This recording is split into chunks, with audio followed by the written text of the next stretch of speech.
आजकल आप लोग क्या पहनते हो? मोजे पहनते हो। आपके पांव का जमीन में संपर्क नहीं है। बोलो हाँ है क्या? आजकल 80% लोगों के दिन भर पांव में जूता या मोजा रहता है, तो पांव का संपर्क जमीन से कट गया। अच्छा, जमीन पर संपर्क पांव का क्यों होना चाहिए? तुम्हारे बाप दादों ने कहा होगा कि खाने से पहले क्या करो? पांव धो। पांव धोना चाहिए, हाथ धोना चाहिए। क्यों? पानी में अर्थ होता है। आपने देखा नहीं, पहले के जमाने में फेस का तार आता था, पर अर्थिंग का तार जमीन में गाड़ना पड़ता था। और अर्थिंग गाड़ दो, पानी डाल दो तो लाइट जल गई, और पानी सूख गया तो लाइट बुझ गई, फिर पानी डाल दो।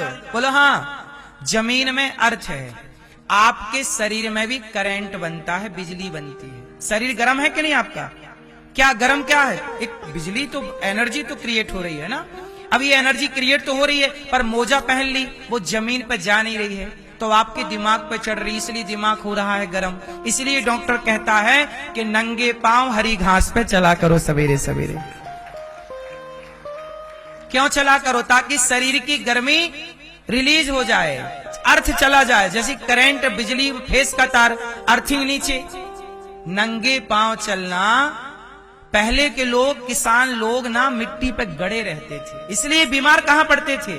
दिन भर माटी पे गड़े हैं, तो माटी पे रहते थे तो अर्थ जाता रहता था। मतलब शरीर का जितनी भी निगेटिविटी है, नकारात्मकता, सब पृथ्वी में समा गई। गर्मी, हमारा शरीर गर्मी पैदा करता है ना। आप चलो दोनों हाथ रगड़ो, फास्ट, बिजली बन रही है, ये बिजली है। हाथ गर्म हुआ, फिर शरीर काम करता है, वो रगड़ के ही काम करता है, रगड़ होती है, बिजली बनती है। ये बिजली, ये गर्मी क्या है? ये एक प्रकार की, बोलो, एनर्जी है, ये बिजली है, गर्मी है। ये गर्माहट जाएगी कहां? कहां? अब ये गर्माहट आपके शरीर में बनी रहेगी। अधिक तापमान हो जाने से भी ना बीमार पड़ जाता है व्यक्ति। बुखार में तापमान ही तो बढ़ता है। शरीर के फंक्शन को समझो, प्रकृति की संरचना को समझो। हरी घास पे नंगे पांव चलना जरूरी है, मतलब है, कोई किंतु परंतु नहीं। सवेरे उतारो जूता मोजा, हरी घास पे ओस पड़ी हो, ओस, पानी हो, पांव गीला हो, चलो। लंबा जीना है, स्वस्थ रहना और जल्दी मरना है, तो फिर पहने रहो दिन भर मोजा। मोजा पहन के सो, जल्दी मर जाओगे।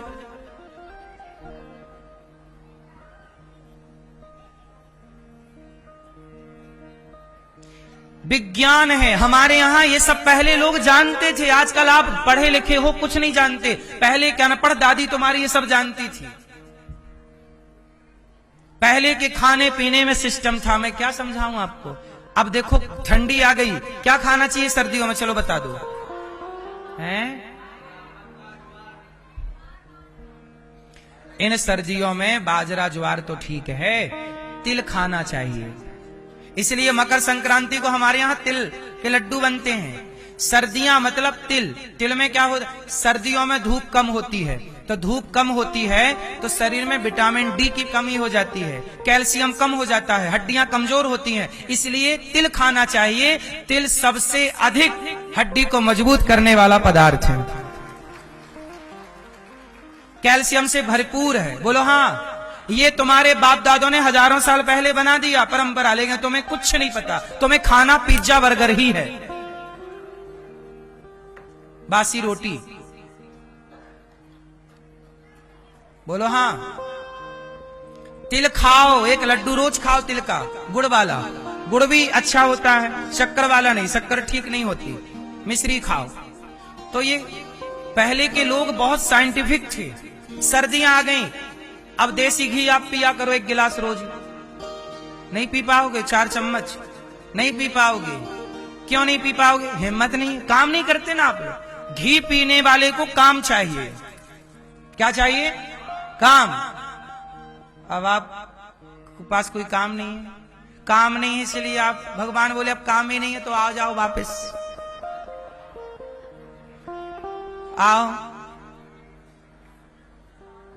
काम करो तो भगवान। पहले के डोकरियां 90 साल जीती थी।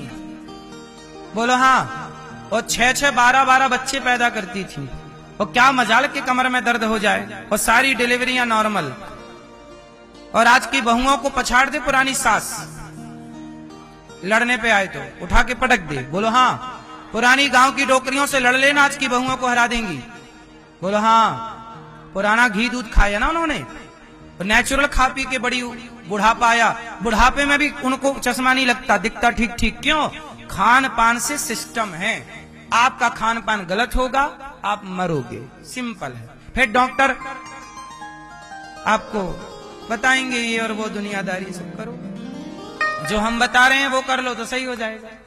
बोलो हाँ। अब आप लोग दिन भर गुटखा खाते हो, तंबाकू खाते हो। ये तंबाकू गुटखा खाने की चीज है?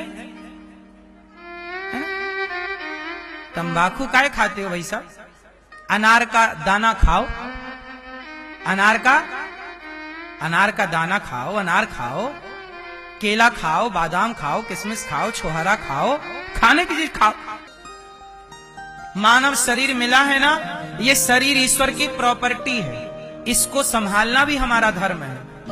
क्योंकि साधन जितना भी कुछ है इस शरीर से है। शरीर है तो पाप पुण्य है, शरीर ही नहीं तो काय का पाप पुण्य। आप जो भी करोगे वो करने के लिए क्या चाहिए? बोलो।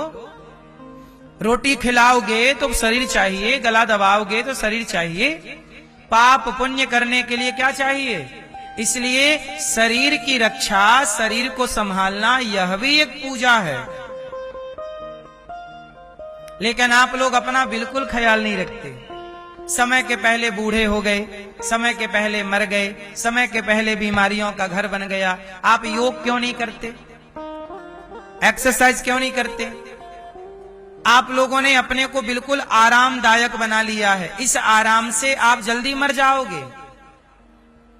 पहले की मैयाएं हाथ की रोटी बनाती थी, हाथ की रोटी बनाती थी ना, तो देखो यहां एक्सरसाइज होती थी। ये देखो, ये सर्वाइकल नहीं होता था। अब आप लोग रोटी वोटी हाथ वाली खाते ही नहीं। हाथ वाली रोटी आती है आपको बनानी? आजकल मैयाओं को हाथ वाली रोटी आती ही नहीं है। जिनको आती है उनको प्रणाम, जिनको नहीं आती उनसे निवेदन, काहे नहीं आती? अरे बेलन वाली भी पहले थी, 2 प्रकार की रोटियां थी ना। ये बात क्यों, ये समझते हो? ये रोटी ज्यादा हेल्दी होती है, पता है आपको? मोटा अन्न फायदा करता है। बोलो हाँ। आटा मोटा है कि दलिया मोटा है? बोलो। तो दलिया खाने का बोलता है डॉक्टर, भैया बीमार हो दलिया खाओ। दलिया मोटा अनाज है और आटा पतला अनाज है। पतला नुकसानदायक, जितना मोटा खाओगे उतना बढ़िया रहोगे। बोलो हाँ। ये मोटे अनाज से बनती थी रोटी, बिर्रा की रोटी। 3 प्रकार का आटा मिला के, 2 तरह का आटा मिला के ये रोटियां बनाई जाती थी। चूल्हे की रोटी थी, हेल्दी खाना पीना था।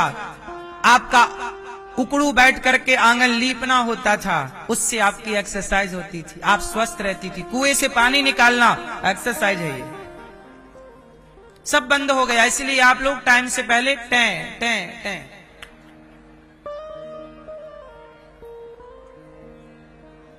आराम हराम है। आराम व्यक्ति को रोगी बनाता है। ये बात सही है कि गलत है? शेर रोज कितने किलोमीटर चलता है? शेर कितने किलोमीटर चलता है रोज? जोर से। शेर कम से कम रोज 30 किलोमीटर चलता है। शेर यदि नहीं चल, शेर को भी पता है कि मुझे चलना है, नहीं चलेगा मर जाएगा। खाया है पचेगा कैसे? बोलो हाँ। शेर को भी चलना रहता है 30 किलोमीटर, और आप लोग बस खाए और बिस्तर में पड़ गए, खाए और बिस्तर में, फिर हो गए गुब्बारा। फिर गए डॉक्टर साहब ये वजन कैसे घटे, फिर दवाई दी डॉक्टर साहब ने, ये दवाई खाओ तुम्हारा गुब्बारा फूटेगा। तो वो गुब्बारा फोड़ने की दवाई खाते खाते लीवर टें हो गया दवाई की इन्फेक्शन से। अरे डॉक्टर साहब लीवर खराब हो रहा है, लीवर खराब, अब लीवर को ठीक करने की दूसरी दवाई दी। तो एक दवाई को खाया तो एक दवाई से नुकसान दूसरे अंग को हुआ। दवाइयां आपको फायदा पहुंचाती हैं 70%, 30% नुकसान पहुंचाती हैं। कोई भी दवाई आप खा लो, अंग्रेजी दवाई, बोलो हाँ, 70% फायदा होगा तो 30% वो दवाई अपना नुकसान।